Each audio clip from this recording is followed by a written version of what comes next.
Pô, como é que era receber ordem de gente burra, cara? Cara, eu vou te falar o seguinte. Lógico que tinha pessoas... Eu fiz isso. Eu recebi ordem de gente burra. Você também. foi Só exército que eu fui Só não foi recrutado. mulher negras, né? Eu só não estudei pra caralho pra passar. Eu nem fiz essa prova. Algumas das pessoas mais inteligentes que eu conheço são caras que estão no exército e vão ficar lá a carreira toda. É mesmo. Sim, você pega, por exemplo, o meu comandante na Academia Militar das Agulhas Negras foi comandante do Exército há pouco tempo, o General Leal Pujol. Ele foi primeiro em tudo que ele fez. Ele foi primeiro na AMAN, ele foi primeiro depois no curso de capitães, foi primeiro no curso dos coronéis, chamado Escola de Estado Maior. Foi primeiro em tudo, então ele foi primeiro de ponta a ponta. Foda. É o Lewis Hamilton, da Academia Militar, assim, da formação militar. Então lá eu conheci pessoas brilhantes, só que eram caras que usavam a inteligência deles para aquilo, para a vida do funcionalismo público, né? E eu não sou mais inteligente que esses caras, mas acho que eu fui mais esperto, porque eu pensei, onde que eu posso botar o meu foco de maneira a ter o maior resultado possível? E é no mercado financeiro. As recompensas do mercado financeiro são tão grandes que vale a pena, mesmo não sendo uma dessas cabeças brilhantes, se posicionar nesse mercado. Porque se você pegar uma migalha desse mercado, você tá rico. Então foi o meu foco. Eu falei, tenho que ir para o mercado financeiro. E a janela que eu vi para isso foi redes sociais. Eu vi as blogueiras fazendo stories esgotando produtos. Eu pensei, não tem ninguém fazendo stories no Instagram falando de finanças ainda. Mas por que tu tinha tesão em mercado financeiro, assim, mesmo sendo militar Tinha e algum tal? background? O que antes? aconteceu? Eu comecei a que chamou tua investir atenção? quando eu tinha 17 anos. Com 17 anos eu ganhei meu primeiro salário. E a minha família, é uma família de classe média, nunca me faltou nada, mas eles sempre tiveram muito problema com dívida. Os meus pais, inclusive, se separaram. Parte do problema, com certeza, veio do dinheiro. Aham. Então, eu vi aquilo acontecendo, né? Nada faltava, mas não sobrava nada. Eu não tinha dinheiro para levar uma garota no cinema, por exemplo. Eu falei, eu não quero viver isso. Então, eu fiz o concurso público para sair de casa o mais cedo possível. Saí com 17. Com o meu primeiro salário de R$ 400, eu pensei, vou investir. Até porque era uma época onde todo mundo estava investindo em bolsa, mais ou menos parecido com agora. Dentro da realidade daquela época, com menos informação disponível. Era 2006, você comprava ações da empresa de salsicha do tio Ted, o negócio dobrava no outro ano. Então, eu investi R$ 100 naquele ano, em um fundo de investimento, e 2 meses depois eu tinha 140. Que em termos absolutos é pouca coisa, R$ 40, só que era 40% de rendimento. Então, depois que isso aconteceu, lógico que subiu, caiu, mas aquilo virou a chave na minha cabeça. Eu pensei, eu tenho que descobrir como é que funciona melhor esse mercado. E fui fazendo isso até o ponto que eu já tinha um patrimônio cujos rendimentos eram maiores do que aquilo que eu ganhava como militar. Então, nesse ponto, eu falei, agora eu já posso sair da minha carreira, começar uma outra carreira. Inicialmente, eu pensei em ser o bastidor da minha esposa e tentar o mercado financeiro. E aí acabou que eu saí do bastidor dela porque o mercado financeiro explodiu tanto, né? Graças aí a trabalho feito pelo Thiago, a Natália, outras pessoas muito grandes, mas a Bolsa subindo também, foi uma mudança, era o fim do governo Dilma, o começo do Temer, a Bolsa começou a decolar, Bitcoin saiu de R$ 2.000 para 70 mil, aquilo mudou de patamar assim, as minhas finanças e, como eu estava mostrando isso acontecendo em rede social, também consegui uma boa audiência com isso. Tu já tinha Bitcoin nessa época aí? Eu comecei a juntar Bitcoin em 2014. Porra, começou De bem. graça na internet. De graça? De graça. Tinha nos sites que dava Bitcoin se você clicasse nos anúncios. Exatamente. Entendi. E aí, inclusive, foi interessante Caralho, isso. cara. Porque eu escrevi um artigo mostrando 9 sites que davam Bitcoin de graça. Hoje a maioria não existe. Tem um outro que ainda existe. E você ganhava essa recompensa e na época o Bitcoin não valia nem R$ 500. Então eu tava juntando Bitcoins nessa época, eu mostrei para um amigo meu do quartel, né? Pro Diogo, né? Até hoje a gente conversa. Falei, Diogo, tô juntando Bitcoin dele. Aquela moeda de terrorista, né? Eu falei, é essa daí mesmo. E aí, quando eu mostrei quanto eu tinha uns $6. Ele falou, porra, tu tem $6 em Bitcoin? Aí começou a rir da minha cara, só que aquilo que era muito pouco foi crescendo, eu fui ganhando mais, o valor foi aumentando, e só com esses sites, sem gastar R$ 1, eu juntei 9 Bitcoins na época. Caralho! E graças a isso, hoje eu tô bilionário. Mentira, essa parte não é.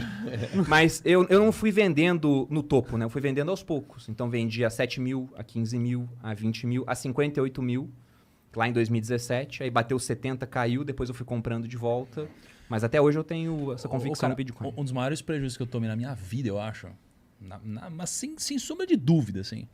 E eu vou chamar de prejuízo, mas não é o dinheiro que eu perdi. Foi um prejuízo de um dinheiro que eu deixei de ganhar. Foi porque é o seguinte... Eu lembro que eu trabalhava como assessor de investimentos ainda, num escritório ali, na Rua dos Pinheiros, 610. E aí, cara, teve um cara que ele veio e falou, meu, tem um negócio novo aí. Tem um tal de Bitcoin. Eu falei, o que é isso? Aí ele começou a explicar, eu falei, meu, que negócio interessante. E ele é dono de uma corretora, né, de uma exchange de Bitcoin na época. Eu falei, pô, vem aqui no meu escritório e vem dar uma aula pra gente sobre isso. Ele Sabe que veio ano que era isso aí? cara? 2012. Nossa, 2012. Aí ele Não era veio. nada. Aí ele veio e deu uma aula pra gente. A gente devia ser, sei lá, umas 5 pessoas no escritório, 6 pessoas, não sei. E a gente achou animal aquele negócio. E essa pessoa foi indicada por uma pessoa que trabalhava na XP lá atrás e que comprava Bitcoin. E essa pessoa ensinou, a gente se apaixonou pelo negócio. Caraca, que legal, descentralização, que coisa incrível. Vou comprar. E aí eu fui lá e comprei na época alguns Bitcoins. Comprei a R$200. Comprei a R$200 Bitcoin, cara. E aí eu falei, não, que negócio legal, vai explodir. Aí passou um mês, 2 meses, assim. E aí o Bitcoin não mudava de preço, cara. Aí tinha subido um pouco, sei lá quanto, talvez 10%. E, cara, uma aplicação convencional ganhar 10% é muito difícil, né? Então, pô, deixa eu colocar esse lucro no bolso, porque lucro bom é lucro no bolso. Aí eu fui lá, coloquei o lucro no bolso, R$200. E hoje, quanto tá o Bitcoin? 62 mil dólares. 62 mil dólares. 360 mil reais. Aí. Cara, olha isso, cara. Olha que bizarro, né? Muito bizarro, né, cara? E tem só que tem uma coisa, uma parte desses Bitcoins, a gente tinha comprado, lembra, Kaique? A gente foi gravar um vídeo, eu não sei onde tá minha senha, não sei porra nenhuma. Puta que pariu, cara. Então, cara, eu Tu não tem sei. quanto? Você sabe nesse negócio? Não eram muitos Bitcoins, Mas tinha algum. mas em dinheiro deve Uns ser. 100 bitcoins. mais ou menos. Não era Se fosse tanta 100, eu tava interrogando as pessoas agora. você sabe minha Pô, senha. vai tentando Caraca, algum dia, cara. Tony. Não pode ficar tentando, né? Ou pode? Pode, você pode tentar o quanto quiser. Não é que nem e-mail, por exemplo. Você tenta 5 vezes, bloqueia, tem que esperar. Você pode tentar infinitamente. Mas se você perde a senha da sua carteira, você não tem a quem recorrer. Não tem simplesmente um gerente central de contas que fala, não, é só você confirmar teu Não RG. tem um esqueceu a senha? Não existe. Não existe isso. Então o que acontece é, como nessa época valia muito pouco, muita gente comprou, ou seja, foi visionário nesse sentido, só que agora que vale muito, o cara não lembra a senha que ele tem para acessar Nossa, a imagina carteira. Que ódio que você deve sentir de dentro. Porra, disso. mas e aí? E agora? Esses bitcoins já foram minerados, já existem, o caralho? Então, Estão perdidos. é tipo petróleo debaixo da terra, que pra você chegar lá, tu vai ter que ter um algoritmo de quebrar em criptografia tão sinistro que só não dá. Mas, mano, pensa assim, ó.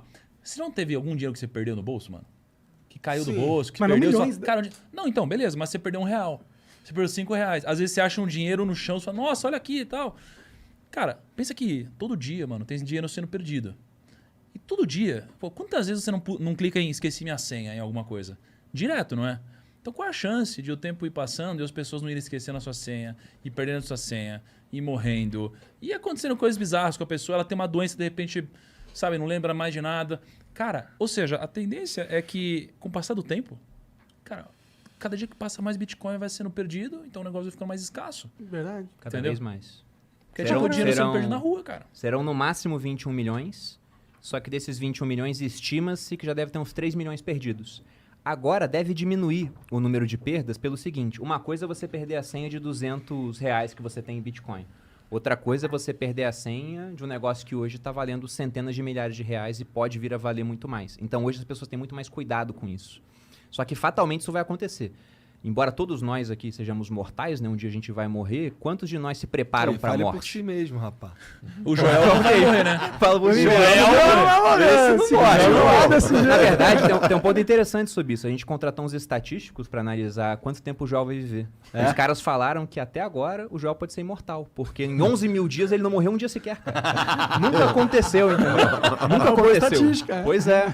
Então não tem dados mostrando esse cara morre. Até agora não tem. Mas isso do Bitcoin, por exemplo, se eu morrer hoje e eu não deixar a maneira de acessar os recursos com ninguém, tá perdido o que eu tenho lá. Então tem que ter um cuidado, se for voar com o Thiago de jatinho, né, como já aconteceu. Já falei pra minha esposa, ó, você vai pegar tal coordenada geográfica, vai ter tal árvore, lá você vai desenterrar, tem um passaporte russo, uma arma e a senha dos Bitcoins. Os Aí bancos você pode podiam pegar e fazer um recomeçar a serviço, sua né? vida. Tipo, Vai acontecer, vai guarde sua acontecer. senha do Bitcoin com a gente, Vai tá acontecer. ligado? Você quer aprender a ganhar dinheiro com a internet? Confere o primeiro link na descrição.